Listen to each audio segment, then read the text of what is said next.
ಗುರು, ನಾನು ನೆನ್ನೆ ಎಲ್ಲೋ ಹೋಗಿದ್ದೆ. ಬರಬೇಕಾದ್ರೆ ಈ ರೋಡ್ ಸೈಡಲ್ಲಿ ಇದ್ರ ನಿಕ್ಕೊಂಡು ಮಾರ್ತಾಯಿದ್ರು. ಗುರು, ಎಷ್ಟು ಗುರು ಇದಂತೆ? 300 ರೂಪಾಯಿ ಅಂದ್ರೆ ಗುರು. ದೇವ್ರನ್ನ ಆಪಲ್ಕಿಂತ ರೇಟ್ ಜಾಸ್ತಿ ಗುರು ಇದು. ಏನು ಗುರು ಇದಕ್ಕೆ ಇಷ್ಟೊಂದು ರೇಟಲ್ಲ? ಇದರಿಂದ ಏನು ಉಪಯೋಗ ಐತೆ ಅಂತ ಹೇಳಿದೆ ಗುರು. ಬಿ ಪಿ, ಶುಗರು, ಆಕ್ಸ್ಮಾ, ಈ ವಿಟಮಿನ್ ಬಿ, ವಿಟಮಿನ್ ಸಿ ಎಲ್ಲ ಐತೆ ಅಂದರು ಗುರು.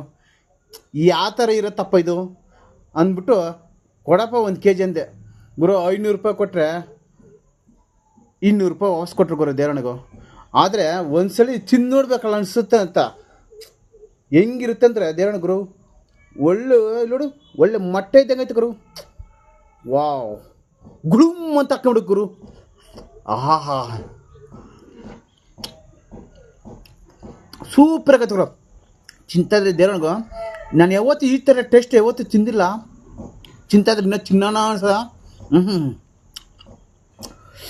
ಮೇಲೆ ರೊಪ್ಪಿದ್ರೂ ಮನಸ್ಸು ತುಂಬ ಒಳ್ಳೇದು. ಇದ್ರೊಳಗಡೆ ಇರೋದು ಮೇಲೆ ರೊಪ್ಪು ಮುಳ್ಳು ಥರ ಐತೆ. ಇದ್ರೊಳಗಡೆ ತುಂಬ ಸ್ಮೂತಾಗಿ ಮೃದುವಾಗಿ ಒಳ್ಳೆ ರುಚಿಯಾಗೈತೆ ಗುರು. ಆದರೆ ಯಾವುದೇ ಕಾಯಿಲೆ ಬರೋಲ್ಲಂತೆ. ಏನೇ ಬಿ ಪಿ, ಶುಗರು, ನಮ್ಮ ಮೈಯೊಳಗೆ ಏನೇನ ಯಾವುದನ್ನ ಕಾಯಿಲೆ ಬರೋದಾದರೆ ಅದೆಲ್ಲ ಕಂಟ್ರೋಲ್ ಮಾಡ್ತದಂತೆ ಈ ಹಣ್ಣು. ಅದಕ್ಕೆ ನನಗೆ ಯಾವುದೋ ಮುಂದೆ ಯಾವುದೋ ಕಾಯಿಲೆ ಬರಬಾರ್ದು, ಎಲ್ಲ ಸೇಫ್ಟಿಯಾಗಿ ಫಸ್ಟೇ ಸೇಫ್ಟಿ ಮಾಡ್ಕೊಳ್ಳೋಣಲ್ಲ. ಯಾಕೆ ಜೀವನದಲ್ಲಿ ಯಾರು ಬದುಕಿರಲ್ಲ. ನಾನು ಒಂದು 2 ವರ್ಷ ಜಾಸ್ತಿ ಬದುಕೋಣ ಅಂತ ಅದಕ್ಕೆ ಈ ಹಣ್ಣು ತಂದು ತಿಂತಾಯಿದ್ದೀನಿ. ಸೂಪರ್ ಗುರು. ಚಿನ್ನೋಣ ಅನಿಸ್ತದೆ. ಅಂದರೆ ಇದು ರುಚಿನೇ ಬೇರೆ ಗುರು. ಎಲ್ಲ ಹಣ್ಣುಗಳು ಒಂಥರ ರುಚಿ ಇದ್ದರೆ ಇದ್ರ ಹಣ್ಣೇ ಈ ರುಚಿನೇ ಬೇರೆ ಗುರು. ಗುಳುಮ್ಮ ಅಂತ ಹೊಟ್ಟೆಗೆ ಬಾಯಿಗೆ ಹೋದ ತಕ್ಷಣ ರುಚಿ ಸವಿ ನೆನಪು, ಸಾವಿರ ನೆನಪು. ಆಹಾ, ಜೀವನದ ಏನತ್ತೆ ಗುರು, ದುಡ್ದು ಮೂಟಿಗೆ ಇಕ್ಕೊಂಡು ಸತ್ತೋಗ್ತೀವಿ. ಒಂದಲ್ಲ ಒಂದು ದಿವಸ ಸತ್ತೋಗ್ಬಿಡ್ತೀವಿ. ಈ ಥರ ಹಣ್ಣು ತಗೊಂಡು ತಿನ್ನಿರಿ. ನಮ್ಮ ಆರೋಗ್ಯ ಕಾಪಾಡ್ಕೊಳ್ಳಿ. ಯಾಕೆ ಗೊತ್ತಾ, ನಂಬ್ಕೊಂಡು ಬಂದಿರ್ತಾರೆ. ಅವ್ರಿಗೋಸ್ಕರ ಆದ್ರೆ ನಾವು ಬದುಕಬೇಕು.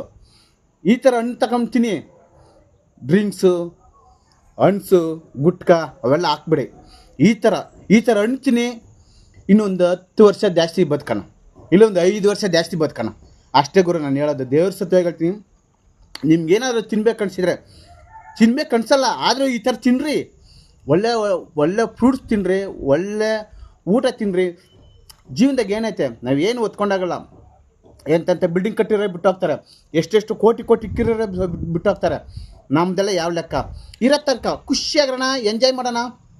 ನೋಡಿ, ನಾನು ರೋಡಲ್ಲಿ ಹೋದೆ ದೇವರಣಗೂ, ನನ್ನ ಹತ್ರ ಕಾಸಿರಲಿಲ್ಲ.